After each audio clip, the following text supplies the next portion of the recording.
Selamat siang, salam sehat dan salam sejahtera untuk kita semua. Perkenalkan, saya Bedilis Gunur, salah satu dosen Program Studi Pendidikan Matematika Universitas Katolik Indonesia Santo Paulus Ruteng. Pertama, puji syukur kehadirat Tuhan karena pada kesempatan kali ini saya diperkenankan untuk mengikuti Serdos Smart gelombang 4 tahun 2021. Nah, pada kesempatan ini saya akan mendeskripsikan terkait dengan salah satu mata kuliah yang saya ampu selama mengajar di program studi matematika, yaitu mata kuliah program linear.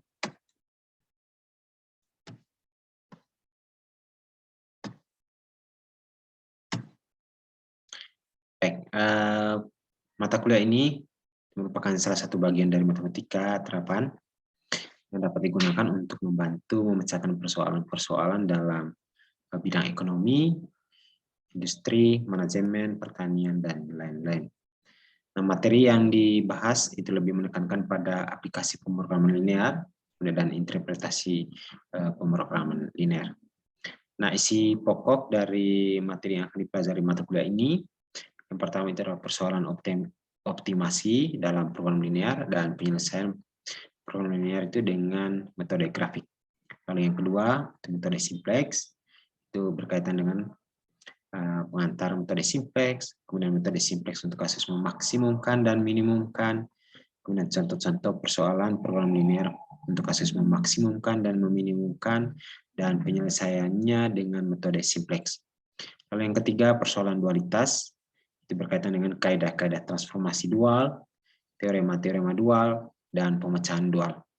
Lalu yang keempat, ada analisis sensitivitas, itu berkaitan dengan pengaruh perubahan, koefisien dan keoptimalan, penambahan konstran baru, dan penggunaan aktivitas sumber-sumber dan aktivitas baru. Nah, mata kuliah ini memiliki 4 CMPK. Yang pertama, itu menunjukkan sikap bertanggung jawab atas pekerjaan di bidang keahlian secara mandiri. Lalu yang kedua, menguasai konsep, prinsip, dan prosedur matematika yang diperlukan dalam memahami konsep linear program. Lalu yang ketiga, mampu menunjukkan kinerja mandiri, bermutu, dan terukur. Dan yang keempat, mampu mengaplikasikan konsep, prinsip, dan prosedur matematika dalam memahami konsep linear program. Nah, bahan kajian atau materi pembelajaran yang dipelajari dalam mata kuliah ini, yang pertama itu adalah konsep dasar operasi riset, kedua, tujuan pemrograman linear, berkaitan dengan memaksimumkan dan meminimumkan, permasalahan optimal, ya optimasi, kemudian metode grafik, ya, bagaimana menyelesaikan masalah linear programming dengan metode grafik, daerah pemecahan atau daerah layaknya, kemudian sistem pertidaksamaan linear pada satu persoalan linear programming, algoritma simplex dan penggunanya, kemudian formulasi standar, model matriks simplex, penyelesaian permasalahan dual, permasalahan primal dual, interpretasi ekonomi, dan analisis sensitivitas, proses inverse matrix, dan prosedur revisi. Nah, ini beberapa pokok bahasaan dan subpokok bahasaan yang akan dipelajari dalam mata kuliah program linear ini. Lalu mata kuliah ini dalam sistem perkuliahannya ini menggunakan dua sistem, yaitu sistem daring, itu dalam jaringan, itu menggunakan Zoom dengan modal, ya, mana modal ini merupakan LSM yang sudah digunakan oleh seluruh sivitas akademi Unika Santo Paulus Ruteng. Kemudian yang kedua itu adalah luring, jaringan, itu dilaksanakan dengan tatap muka dalam kelas. Lalu dalam perkuliahan linear program ini, materi yang saya gunakan biasanya itu berkaitan dengan metode ceramah, tanya jawab, diskusi, dan penugasan. Baik. Ceramah, tanya jawab, diskusi, dan penugasan itu biasanya saya terapkan baik dalam metode jaringan maupun baik dalam metode dalam jaringan, atau daring maupun luring. Baik, sedangkan sistem penilaian, nah mata kuliah ini mengikuti sistem penilaian sebagaimana yang ditetapkan oleh Sivitas Akademi Unika Santo Paulus yang secara umum itu merupakan akumulasi atau nilai akhir merupakan akumulasi dari nilai kehadiran, keaktifan, UTS, UAS. Di mana bobot untuk kehadiran itu 20%, keaktifan itu tugas, baik tugas individu maupun tugas harian itu 20%, ya, tugas kelompok maksudnya 20%, UTS 20%, UAS 40%, sehingga totalnya 100%. Nah, sistem penilaian pada tes tertulis, aspek yang dinilai itu biasanya saya lebih cenderung kepada aspek substansi jawaban, kemudian logika berpikir, penggunaan bahasa. Sedangkan pada penilaian proses, itu saya aspek yang dinilai itu berkaitan dengan diskusi, ketepatan konsep, ya, dan keaktifan. Baik, selanjutnya berikut saya akan tampilkan video micro teaching, ya, yang merupakan pengaplikasian dari materi linear programming ini.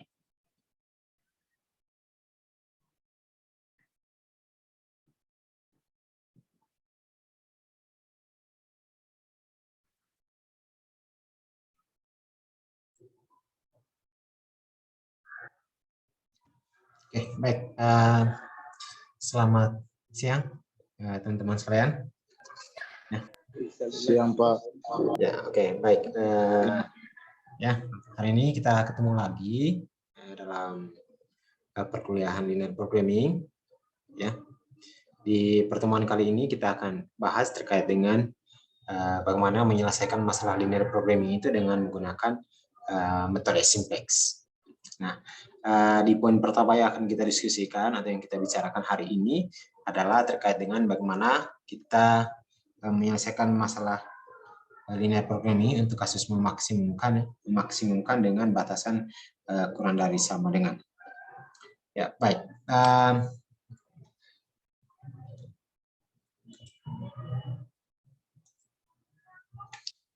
Ya, yang pertama kita harus pahami dulu terkait dengan metode simplex, ya, bahwa metode simplex itu merupakan metode yang umum kita gunakan untuk menyelesaikan masalah linear programming, ya, baik untuk masalah yang melibatkan dua variabel maupun lebih dari dua variabel keputusan.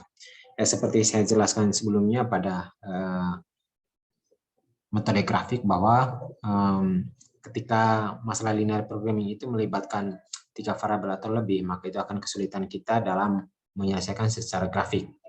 Tapi ada satu metode yang kita perkenalkan hari ini, yaitu metode simplex untuk mengatasi masalah-masalah tersebut. Baik, metode penyelesaian dari metode simplex itu merupakan melalui perhitungan.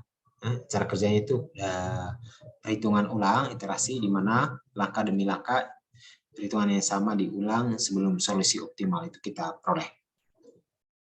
Nah, itu artinya setelah iterasi pertama nanti kita kerja, lanjut ke iterasi berikutnya sampai pada pemecahan optimum itu kita dapatkan. Baik.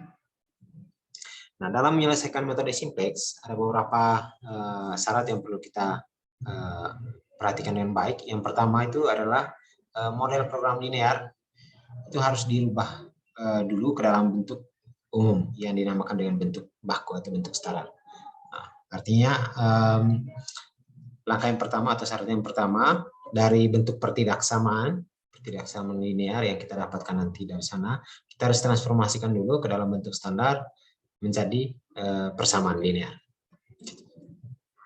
Nah, ciri dari bentuk baku, ya, dari program linear ini, yang pertama itu semua fungsi kendala atau pembatas itu berupa persamaan dengan sisi kanan non negatif.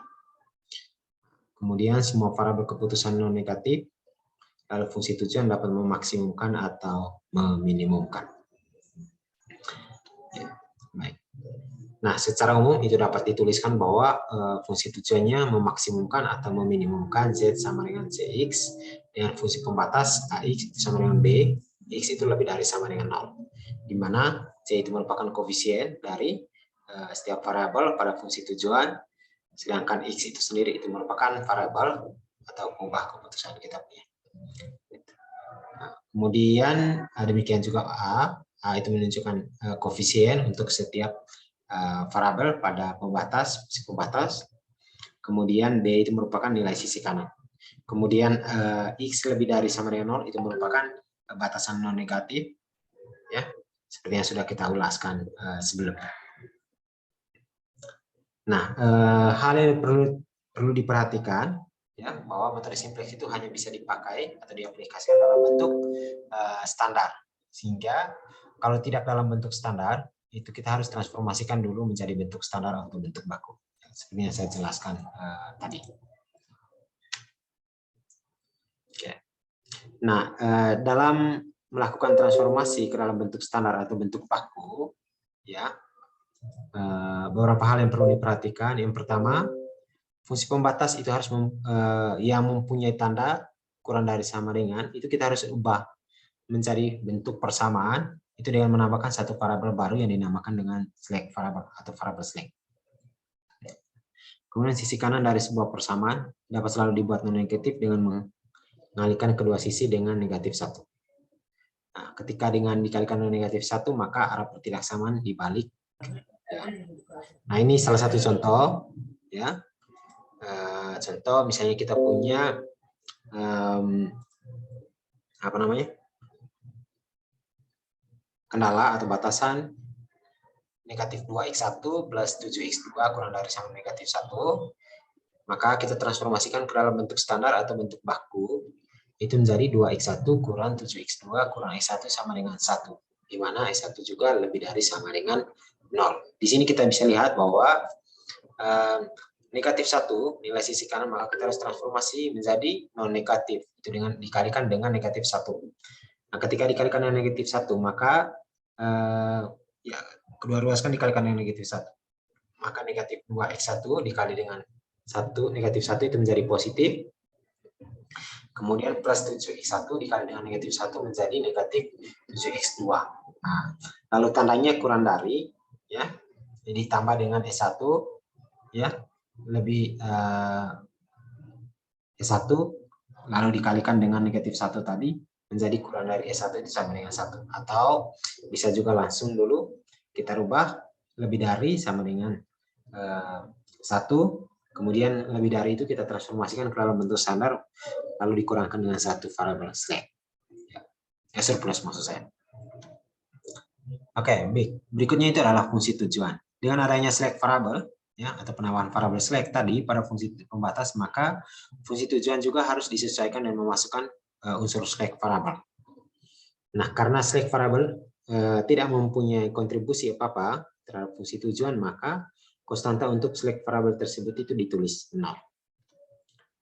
Nah, ini ya, untuk memudahkan kita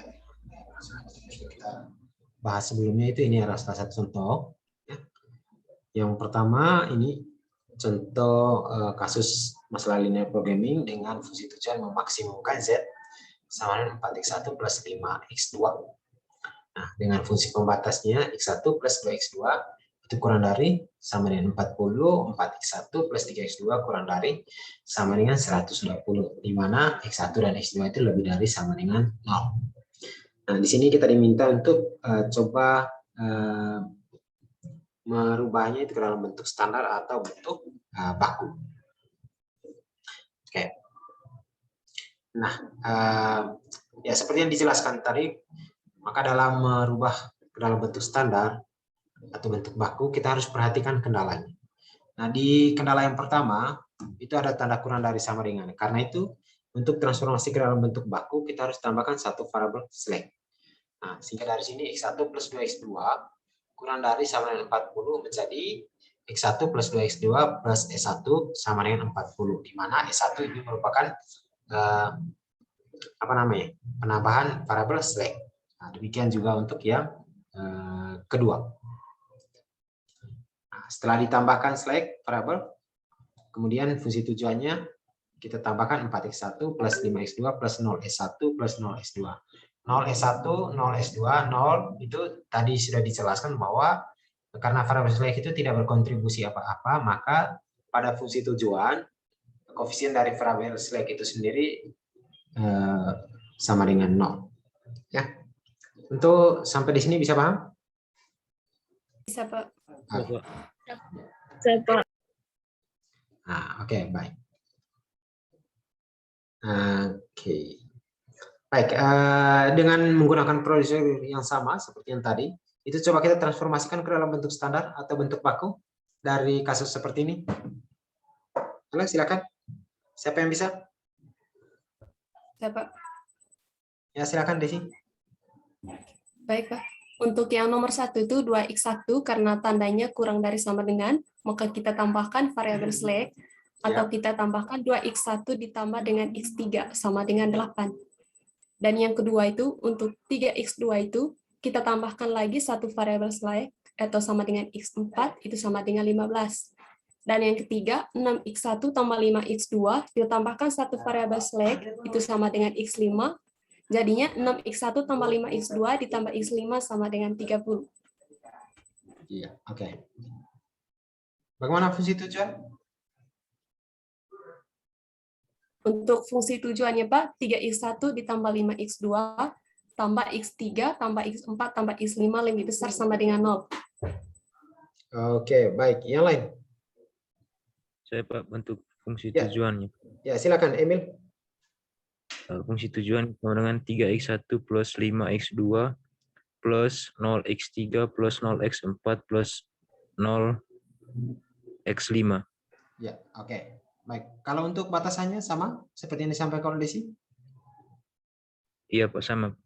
Oke, baik. Ada dua jawaban tadi ya, Desi dan Emil. Nah, kalau untuk kedua jawaban di batasan itu sudah tepat Desi, ya. Di mana tadi penambahan satu variabel slack untuk kendala pertama, kedua, dan ketiga. Sehingga di kendala yang pertama 2x1 plus x3 ya, demikian juga 3x2 tambah dengan x4 kurang sama dengan 15.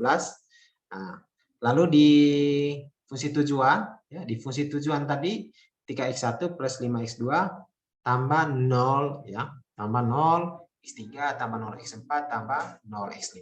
Jadi semua variabel slack yang ada di sana itu berkoefisien 0. Ya, oke. Baik, lebih detailnya seperti ini. Ya, ini coba kita perhatikan.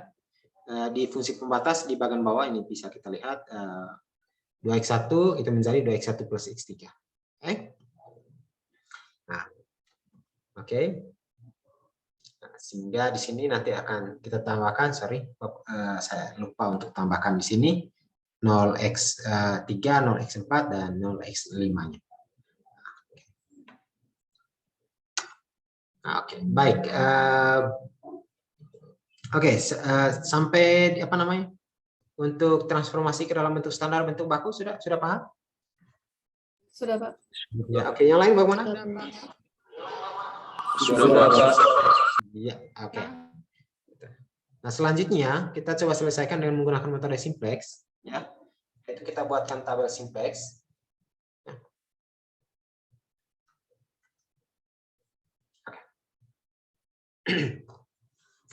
Nah, selanjutnya dari kasus yang tadi atau masalah yang tadi itu semua koefisien baik dari fungsi tujuan maupun setiap kendala itu kita masukkan dalam tabel simplex seperti ini.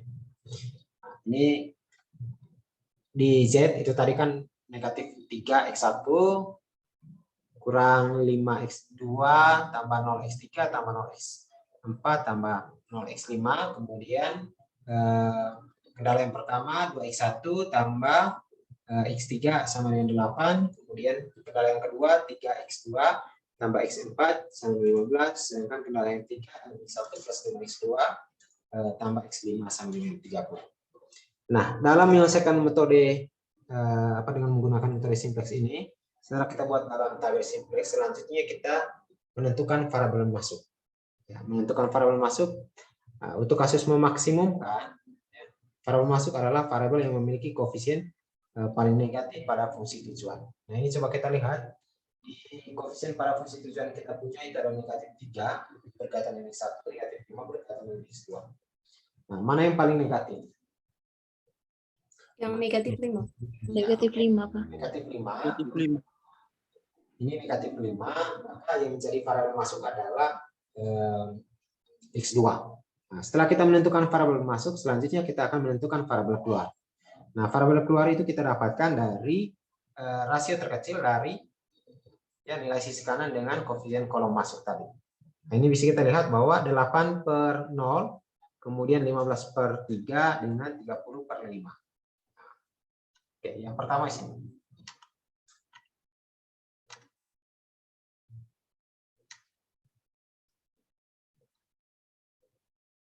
Oke. Ya, tadi kita sudah dapatkan dia punya variabel masuknya itu berkaitan dengan negatif 5. Ya. Selanjutnya oke.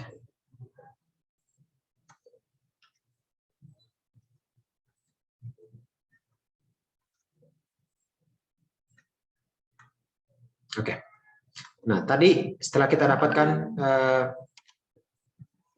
variabel masuknya itu X2 karena ada koefisien negatif 5 ya, pada Z itu. Lalu selanjutnya kita lihat rasio paling kecil. Nah, ini 15/3 dengan 30/5. Yang paling kecil itu antara 5 dan 6 adalah di 5. Karena itu ini X4 menjadi variabel keluar. Oke. Nah, lalu ini dari semua ya, nilai di baris keempat ini merupakan baris kunci ya, atau persamaan pivotnya. Kemudian perpotongan antara baris kunci atau persamaan pivot dengan ini dengan koefisien kolom masuk kali ini dari atas ada negatif 3. Ini merupakan elemen pivotnya. Nah, oke. Ya, sudah bisa paham ini untuk menentukan variabel masuk dan variabel keluar, sudah paham? Sudah, Pak. Iya, oke. Nah, Sudah, Pak. selanjutnya, nah, setelah kita paham, setelah kita dapatkan tadi berkaitan dengan variabel masuk dan variabel keluar, selanjutnya merubah elemen pivot. Nah, tadi kita sudah dapatkan juga, ini elemen pivot, ini 3, ya, merubah elemen pivot ini menjadi satu utama. Oke. Nah, menjadi satu utama yaitu kalikan baris X4 ini ke sana dengan 1/3 dikalikan dengan baris itu sendiri, sehingga kita dapat ya. Oke.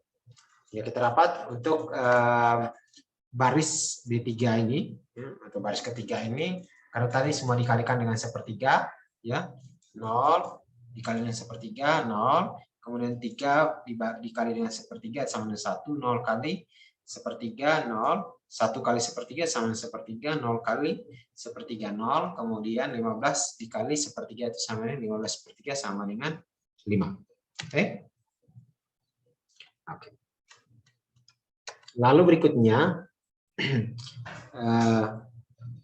menentukan ini ya, di atas dan di bawah satu utama itu sama dengan 0. Nah, caranya baris baru itu sama dengan baris lama kurang koefisien pada kolom kunci kali nilai baru baris kunci. Oke, nah coba kita perhatikan di Z tadi ada negatif 5, ya karena itu kalikan dengan ya baris baru ini ke sana, maksudnya negatif 3, negatif 5, 0, 0, 0. Ini lalu dikurangkan atau ditambahkan dengan 5 kali baris kunci yang ini tadi. Bisa paham? Sehingga nanti di sini bisa sama dengan 0. Ya, oke.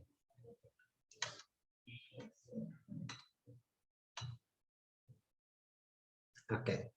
Ya, bisa paham? Bisa, Pak. Bisa, Pak. Bisa, Pak. Ya, demikian juga untuk proses selanjutnya. Ya, dengan cara yang sama tadi, ya merubah di atas dan di bawah satu utama tadi itu dengan cara yang sama, yaitu baris baru itu sama dengan baris lama kurang dengan ya koefisien pada kolom kunci dikali dengan nilai baru pada baris kunci. Atau lebih sederhananya bisa lihat seperti ini. Kalau untuk 5 merubah negatif 5, maka plus 5 kali baris kunci ini tadi. Nah, baris kunci yang 0, 1, 0, 1/3. Oke. Nah, demikian juga untuk di bawah satu utama. Nah, selanjutnya yang perlu kita perhatikan adalah ketika semua di atas dan di bawah satu utama itu sudah sama dengan 0. Nah, apakah pekerjaan kita itu sudah selesai atau belum? Ya, kita kembali lihat apa? Nilai Fungsi Z-nya. tujuan kita. Iya, oke, nilai Z. Nah, bagaimana nilai Z? Kalau positif Masing-masing. semua, pekerjaan sudah selesai. Oke, Emil, coba.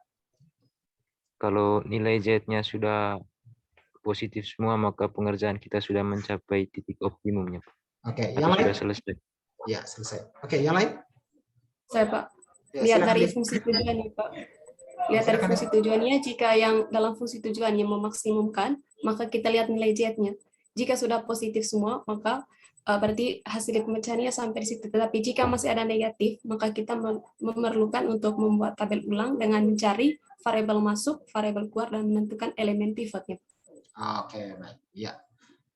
Oke. Apakah pekerjaan kita sudah optimum atau belum? Kita lihat kembali Z. Nah, kalau untuk kasus memaksimumkan, jika masih ada nilai negatif, maka kita ulang kembali iterasi. Ya, iterasi berikutnya. Oke. Nah, lalu menentukan variabel masuk, variabel keluar, lalu elemen pivot, merubah elemen pivot menjadi satu utama, kemudian di atas dan di bawah satu utama harus sama dengan 0. Iya, oke. Baik.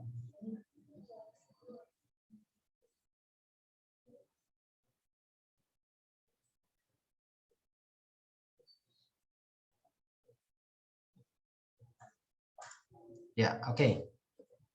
Baik, ya.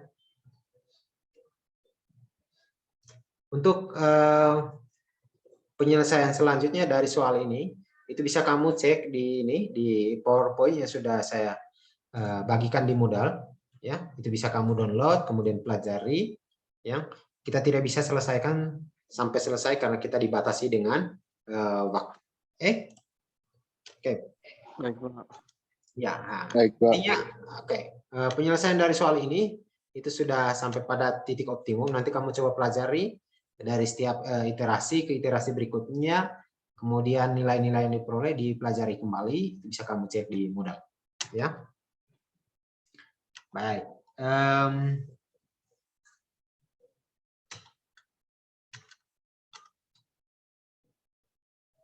Oke.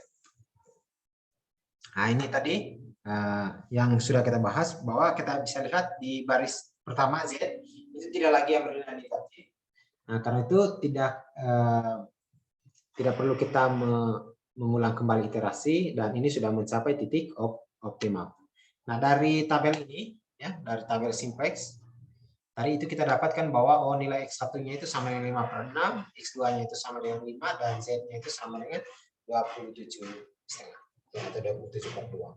Oke. Baik, sebagai bahan latihan, ya. Ya, karena ya sekali lagi bahwa karena kita dibatasi dengan waktu, karena itu untuk latihan, ya, latihan di rumah itu coba kerjakan soal ini, ya, soal ini, lalu nanti dikumpulkan minggu depan, ya, untuk dinilai sebagai tugas kedua, ya, tugas kedua kita. Lalu nanti salah satu dari teman-teman sekalian coba mempresentasikan hasil pekerjaannya di hadapan teman-teman yang lain. Oke, baik. Sebelum kita tutup, ada pertanyaan? Halo? Ya, ada, Pak. Ya, oke. Yang lain ada pertanyaan? Tidak ada, Pak. Ya, oke, baik. Tidak ada, Pak. Ya, oke. Jika tidak ada, dengan demikian pertemuan kita untuk hari ini kita cukupkan dulu. Terima kasih untuk partisipasi dari teman-teman sekalian. Ya, sekali lagi jangan lupa untuk mempelajari materi ini lebih dalam, ya, termasuk materi yang sudah saya kirimkan di Moodle. Nah, dan tugas ini coba diselesaikan dan dikumpulkan minggu depan. Sekali lagi terima kasih. Ya, selamat siang untuk kita semua. Terima kasih, Pak. Ya, Terima kasih, Pak. Yang Terima kasih, Pak. ya, sama-sama. Oke. Terima kasih, Pak. Ya.